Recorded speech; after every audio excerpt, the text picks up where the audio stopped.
अस्सलाम वालेकुम। एक नया तूफ़ान जो है बरतानिया में आ रहा है और उस तूफ़ान का नाम जो है वो मलिक है। मलिक स्टॉर्म के नाम से इसको मेट ऑफिस ने नाम दिया है। और ये तूफ़ान जो है आज हफ्ता है, हफ्ता इतवार और पीर के दरमियान होगा। अगर आप स्कॉटलैंड में हैं, नॉर्दर्न आयरलैंड में हैं या फिर नॉर्दर्न इंग्लैंड में हैं, तो आपको तेज़ तूफ़ानी हवाएं देखने को मिल सकती हैं और इससे जो है बिजली भी जाने का खतरा हो सकता है। ये इन्होंने वार्न किया है मेट ऑफिस ने और पावर ग्रिड ने। और मैं भी जिस इलाके में हूँ यहाँ पर भी काफ़ी तेज़ हवाएं चल रही हैं। अगर आप भी कोई एक्सपीरियंस कर रहे हैं तो आप कमेंट में बता सकते हैं। Thank you.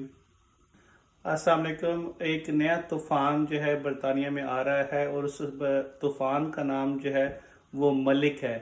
मलिक स्टॉर्म के नाम से इसको मेट ऑफिस ने नाम दिया है।